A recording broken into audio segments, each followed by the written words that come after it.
看电影的观众朋友们，大家好！小编现在在的地方就是巴黎。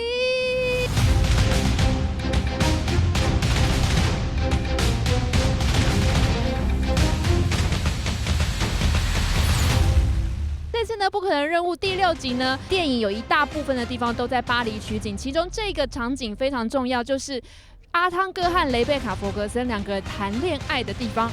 我透露了什么吗？其实不是啦，他们两个有非常精彩的对手戏，在预告片里面就可以看到。那当然最重要的就是我们除了人生在巴黎之外，我们这次的专访也在巴黎，和大家所有的明星近距离的接触，到底有多精彩呢？一起来 check it out。Love the movie so much. Thank you. I want to see it right away after finish. See it again.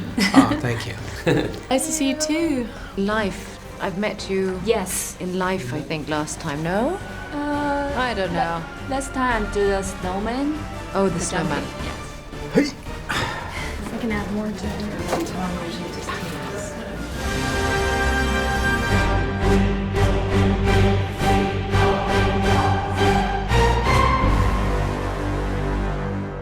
You use a scalpel. I prefer a hammer. Winner out. In. 不可能的任务系列电影迈入第22年，这回上头派来监督阿汤哥的不是别人，而是帅到爆表的超人亨利·卡维尔。Hello, Mr. Hammer. And the first thing you shot was dropping on the roof. Yep. A great first day of work. And were you scared or nervous? I think when I start every job, yeah, I'm nervous about basically proving myself. It's the idea of these guys have hired me. I have the director here, Chris McQuarrie. I have the producer here, Tom Cruise, and they're both watching me to see if I can bring the goods, which they've invested money into. And did they say anything to you before you start? oh, they were both very, very friendly and welcoming, and it was we had been together at that stage for about a week, just meetings and talking through costume and character and everything, maybe even 2 weeks. But the first day of shooting is always a nerve-wracking one, and it felt good. It felt good. I survived, and they were wonderful people to work with on a first day as well. 戏外感情好，在信中亨利和阿汤哥不打不相识，不但等在2000公尺的挪威悬崖上好惊险定勾机，一场在厕所的打戏更是亨利继绅士密令后再度和人在男厕。别想歪啦。You always seem to end up with toilet fights in movies. Yeah, apparently. And how long did you shoot for last scene? Because it's really intense and stunning. That was a very long. I don't know how many weeks we ended up shooting that for. Whoa. But it was a long time in the end. I remember the bathroom fight became almost like a comedy statement. It's like, yeah, we're going back to the bathroom fight because we did it for so long. And we kept on going back, and we kept on sort of changing some stuff, changing some angles, reshooting some things, and the guys put so much work into that, and I think it really pays off. I think it looks like a great scene. Did you hurt yourself? I or didn't bruises have, or anything? I think I hurt a rib at one stage, but nothing bad. It was just because I landed hard on a rib, but it didn't put me out of action. That's the job. How challenging was all the action and all the stunt was it for you? I very much wanted to do my own stunts. That was the most exciting thing for me coming onto this movie. And how was it? It was a lot of fun. I really enjoyed getting stuck in and doing this kind of stuff. It's another piece to making a film like this, which makes it incredibly exciting. It really does. I mean, I love acting. I love the performance piece of that too. But when you add a stunt to a scene and you still have to do the acting and performance, it's just another way of telling the story, and I enjoyed it enormously. Benji, you copy? We copy, go! 有亨利的加入 ，IMF 小组的元老当然不能输。从第3集开始加入，饰演电脑高手的赛门佩格，这回动作场面也加码。Last time I asked you if you could ask for one thing in the sequel, what would you want? Oh, I would like to be doing more kind of stunts, more kind of fun stuff. Wish granted. Yes, absolutely. And then some. What with the sort of the speedboat driving and the underwater stuff and the fights and the weapons, yeah, I got my wish. Yeah. But I heard that there are a lot of thoughts in your head when you did the underwater scene. You keep asking yourself, why should I do it? Why am I doing it on my own, right?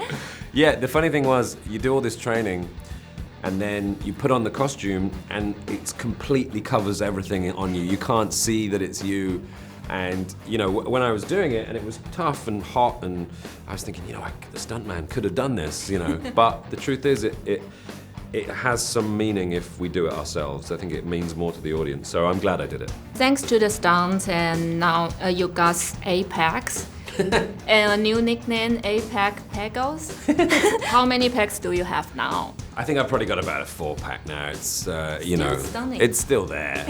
But when you get in shape for these movies, you're on such a rigid diet and you're training all the time. I'm in Paris now, and there's croissants and, you know, cheese and beautiful fries and steak. So how long did you train to make it happen? I started training in January, I guess, of last year, and then we started shooting in March. So I work with a trainer back at home, a friend of mine who I've worked with since the World's End. And he's a nutritionist as well, and a lot of it is about what you eat. It's not just about, you can do 1,000 sit-ups a day, but if you don't eat right, you're never gonna see your abs, you know? It's, he says, abs are made in the kitchen. That's his saying. The director gave you a note to pause here a little bit longer before taking a punch in the fighting scene. Oh yeah, but that he was... didn't give to the stuntman, That's right? right. That was in Rogue Nation, actually. That was in the last one. That was, yeah, we were talking about, you know, stunts going wrong on the day. Our stunt team are so well coordinated, and people are so well looked after. We always feel very safe. But yeah, McHugh wanted to see my face a little bit in the shot before I got hit, and the idea was to look and then take the punch. So I looked, but I looked longer. The punch came in and it hit me before I had a chance to do this. So we learned the lesson there. Give notes to both people. So this time, pretty safe. No bruises or I think accidentally Tom took all the in his bone-shattering jump. He took all the injuries for all of us. We always get a bit bruised, and you know there are various strains and aches, but that comes from all the physical exertion we do, which is a lot. You know? 同样回归的还有上一集一招让人毙命的雷贝卡·佛格森，这位英国卧底特务，这集依旧充满谜样，猴塞雷。We've been waiting to see your signature thigh killer move. Thank you. Yeah, and how fun was it for you to come back to it? I didn't do it enough. I wanted it to be literally in any scene where she walks in, I wanted to jump and whip. But it's nice. It's nice to have a signature move. And it's such a good move. I took it to another level this time when we did the running over the barricade when she whips. I mean, it's all down to Wade, the stunt guy. He is incredible. Comparing to the training last time, this time must be like a walk in a park for you, right? Sure. Really simple. I was like, whatever, bring it on. No, it's not. It's not simple in that. What it is, it's already an understanding for the process.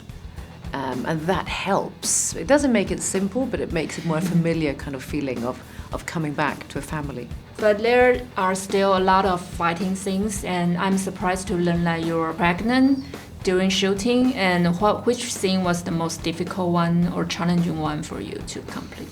I think I was very grateful and lucky that we started off before Tom broke his foot and before pregnancy happened. We had done a lot of the fighting already, so we had already taken many of the bits and done it. So when I came back and I was pregnant, it was hard to have sort of the energy to do everything. There was a lot of pausing and but there's nothing that I couldn't really do. The motorbike scenes I don't do. Those are professional motorbike drivers. But it's all just fun and exciting. Your first scene last time was jumping from the roof. Yeah. And how about this time? What was the first day shooting? First day of shooting was here in Paris. It was the Grand Palais. That was bloody cool, actually. It was all the extras, pumping music, DJ. It was Henry, Tom, falling in after the helicopter. It was a good, very good start. You know, we just start with an explosion in this film. Are you willing to take that chance? 有阿汤哥在前，不可能任务系列的女生也都非等闲之辈。新加入阵容饰演白寡妇的是刚以影集王冠入围艾美奖女配奖的凡妮莎·寇比。I believe it's every actor's dream to be in a Tom Cruise movie. So how excited for you to be on set for the first day? Yeah, it was very surreal. And I remember I was filming The Crown second season at the same time, and I came over. It was a night shoot, and I'd been filming all day on The Crown. I got on the Eurostar, and I got off and came into the Grand Palais about midnight. And it was my first sort of scene with Tom, and it was very surreal and very exciting. And it was just a completely different set, you know. And to do something so different at the same time was challenging, but very fun. So was it an easy transition for you from two totally different roles? No, it wasn't. It wasn't. I had to be really clear and try and work out how different they were and what kind of person they were, and it was really challenging actually. But I loved the you know, having to do that and having to find somebody that was equally in power and equally powerful, but somebody that had completely different personality and energy and nature and used their power in an utterly different way. That was the challenge. And you can kiss Tom this time too. And how many takes, or should we say kisses, do you have? A lot. There was loads of kissing. I don't know if he enjoyed it. Yeah, but he was awesome. We had so much fun that day. We just laughed all day on the riverbank, and he was wonderful. Were you nervous? Yeah, we just laughed. I was at the beginning, but he's so good with actors, and he really guides you. And he's also somebody that does, like, in his own take, he might do like 40 different variations on a line, and that's a really amazing way to work because it's like rehearsal, you know. It's like he plays, and he's wonderful. We all felt so lucky. And you also got to run with him, but I heard that it took you quite a while to catch up, right? For the training. The running, yeah. Yes. It took me ages to catch up. I had to get my physical fitness to a certain level, and it took a lot of work. And you know, we weren't sure what we were going to be doing at any time, and we should be ready for any kind of stunt. So yeah, it was very. Did you work out? No, not at all. But you know, Rebecca was so fit from the last movie, and I think she'd really enjoyed getting into shape and having a really, you know, really understanding it and being ready for anything like that comes along. And yeah, it was very inspirational. She was, and so was he. Yeah. How long did you train for the flipping knife? Yeah, that butterfly knife. It took a while to get hold of Did and you to hurt understand. yourself? Yeah, I like bashed my hands quite a lot because it's I'm clumsy, and it took quite a while to, you know, look believable and plausible. So and a lot of pressure in the take to get it right, you know, to make sure I did it right. But I practiced loads, and the stunt team taught me, and actually Chris McQuarrie also taught me how to use the knife because he's really experienced with it for whatever reason. You look very cool. Oh, thank you. Thank you. And what was your first meeting with Tom like?